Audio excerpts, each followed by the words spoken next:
हिमालय से निकली एक नदी और देखते ही देखते बन गई तबाही की ऐसी धारा जिसने नेपाल के रसुआ में घर, सड़कें, पुल और बिजली परियोजनाओं को अपनी चपेट में ले लिया। भोटेकोशी नदी में अचानक आया जल प्रलय सिर्फ एक बाढ़ नहीं बल्कि पहाड़ों के बीच आया विनाश का सैलाब है। तिब्बत सीमा की तरफ से अचानक आए मलबे और पानी ने हालात को इतना भयावह बना दिया कि लोगों को संभलने तक का मौका नहीं मिला। सैकड़ों लोग लापता बताए जा रहे हैं और रेस्क्यू ऑपरेशन लगातार जारी है। देखिए।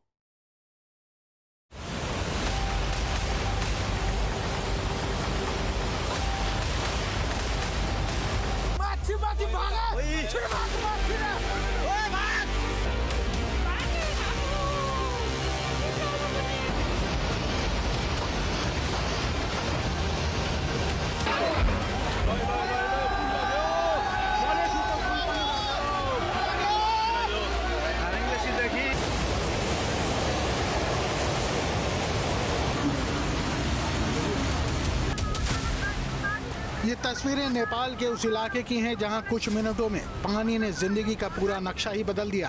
भोटेकोशी नदी अचानक विकराल हो गई। पानी का बहाव इतना तेज था कि जो सामने आया उसे अपने साथ बहा ले गया।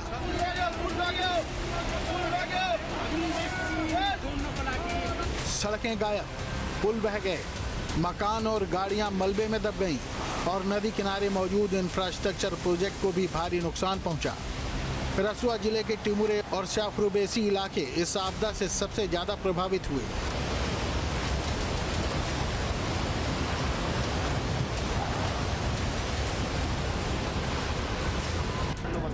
भोटेकोशी नदी नेपाल में आने से पहले तिब्बत के इलाके से होकर गुजरती है। बाढ़ की रफ्तार और ताकत का अंदाजा इसी से लगाया जा सकता है कि नदी के किनारे मौजूद हाइड्रो पावर प्रोजेक्ट और दूसरी ऊर्जा सुविधाएं भी इसकी चपेट में आ गईं। कई जगहों पर तो पूरा प्रोजेक्ट साइट मलबे और पानी में घिर गया। रिपोर्ट के मुताबिक रसुआ और नुआकोट जिलों में 13 हाइड्रो पावर परियोजनाओं के प्रभावित होने की बात सामने आई है। इनमें चालू और निर्माणाधीन दोनों परियोजनाएं शामिल हैं। लॉन्गटांग हाइड्रो पावर प्रोजेक्ट को भी भारी नुकसान हुआ है। 20 मेगावाट की इस निर्माणाधीन परियोजना का पावर हाउस बाढ़ में पूरी तरह बह गया है। यहाँ 60 लोग लापता बताए जा रहे हैं। लेकिन सवाल है, आखिर इतनी अचानक बाढ़ आई कैसे? शुरुआती जानकारी में बारिश को लेकर अलग अलग दावे सामने आए, लेकिन एजेंसियों की ओर से बर्फ और चट्टान के हिमस्खलन की आशंका जताई गई है। बताया जा रहा है कि ऊपरी इलाके में बर्फ और चट्टानों के खिसकने से नदी में अचानक भारी मात्रा में पानी और मलबा पहुंचा, जिसने नीचे की तरफ फ्लैश फ्लड का रूप ले लिया और लोगों को संभलने का मौका नहीं मिला।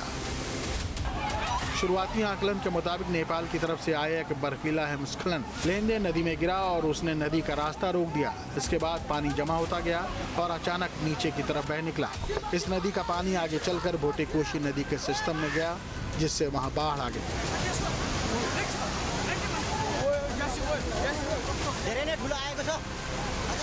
और यही इस आपदा की सबसे खतरनाक बात है। ये सामान्य नदी की बाढ़ नहीं थी, ये था अचानक आया फ्लैश फ्लड, जिसने नदी के रास्ते में आने वाली हर चीज को अपनी चपेट में ले लिया। नेपाल प्रशासन ने नदी किनारे रहने वाले लोगों को सुरक्षित जगहों पर जाने की अपील की है, क्योंकि खतरा अभी टला नहीं है।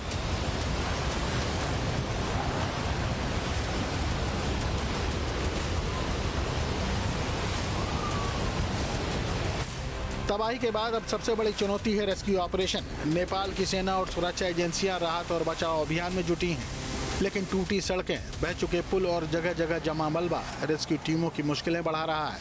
कई इलाकों तक जमीन के रास्ते पहुंचना बेहद मुश्किल हो गया है।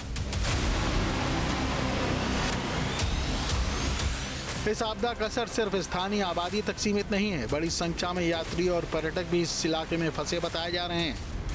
रिपोर्ट के मुताबिक करीब 384 लोग लापता बताए गए हैं, जिनमें से 291 विदेशी नागरिक शामिल हैं।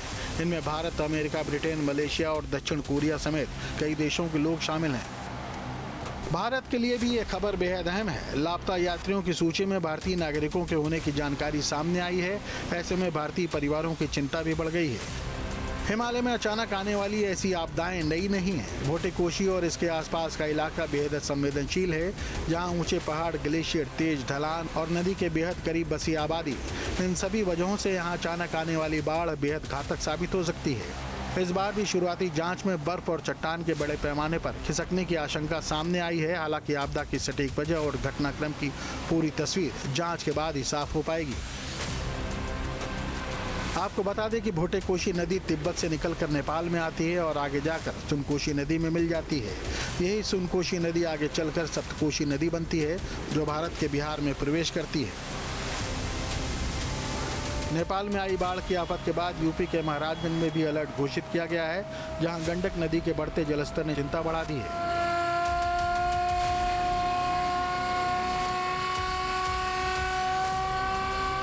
नदियों के किनारे बसे ग्रामीणों के प्रशासन ने अलर्ट रहने की अपील की है। एसडीआरएफ और पुलिस ने सायरन बजाकर ग्रामीणों को अलर्ट किया है। दोबारा बताया जा रहा है पानी जो है छोड़ा गया है ज़्यादा, कभी भी रात में बाढ़ आ सकती है। अपने घरों से जो भी सुरक्षित सामान है, जो भी जरूरी आवश्यक हो, अन्यथा बहुत ज़्यादा नहीं, जो भी आवश्यक सामान हो उसको कहीं सुरक्षित जगह पर रख लें। और बाढ़ आने की ज़्यादा ही संभावना है, क्योंकि नेपाल से काफ़ी अधिक मात्रा में पानी छोड़ा गया है। इस समय बाढ़ आने पर कोई भी आदमी किसी से जो है मतलब रंजिश नहीं रखेगा। जिसकी पक्की मकान है, जब अचानक बाढ़ बढ़ेगी, पक्की मकान पर जो है बाल बच्चों के साथ चढ़ने दीजिएगा। अचानक भाई, लेकिन रात को थोड़ा आप लोग जगती भी रहिएगा। पिछली बार यही हुआ था, आप लोग सो गए थे और रात में पानी बढ़ गया था। बढ़ा था कि नहीं बढ़ा था? बड़ा था। बाकी जिन का मकान छत का है उस पर सीढ़ी लगा दीजिएगा। जो भी पहले जब जान बची तो लाखों पाई। वहीं कुशीनगर में बड़ी गंडक नदी नारायणी में जलस्तर बढ़ने की आशंका को लेकर प्रशासन हाई अलर्ट पर है।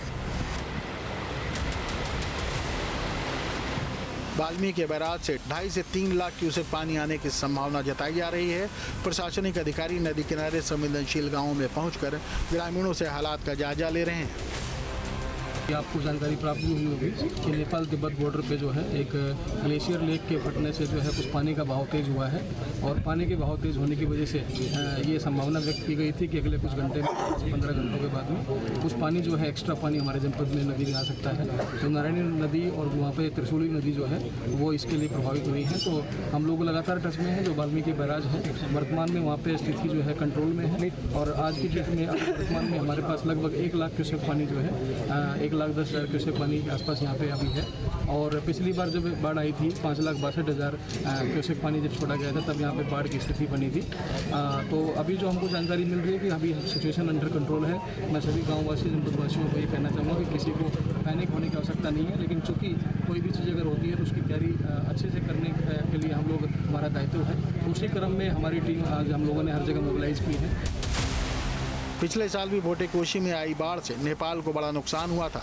उस हादसे में 9 लोगों की जान गई थी, जबकि 24 लोग लापता हो गए थे। नेपाल और चीन को जोड़ने वाला फ्रेंडशिप ब्रिज भी बाढ़ में बह गया था। इसके बाद दोनों देशों के बीच सड़क संपर्क और व्यापार कई महीनों तक प्रभावित रहा था। एक तरफ पहाड़ों से आया सैलाब, दूसरी तरफ जिंदगी बचाने की जद्दोजहद और बीच में हजारों लोगों की उम्मीद।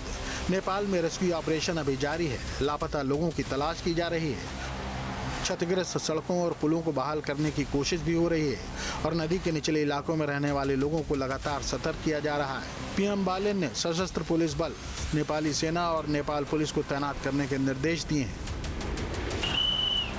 भोटे-कोशी का यह सैलाब सिर्फ एक नदी की कहानी नहीं है।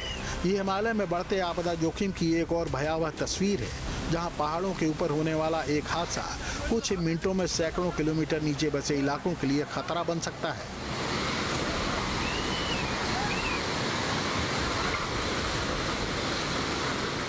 फिलहाल सबसे बड़ी प्राथमिकता है जिंदगियों को बचाना, लापता लोगों को तलाशना, फंसे हुए यात्रियों को सुरक्षित निकालना और नदी के आसपास बसे लोगों को अगले खतरे से बचाना। लेकिन सबके मन में यही सवाल कि हिमालय से आया ये सैलाब आखिर कितनी तबाही छोड़ जाएगा।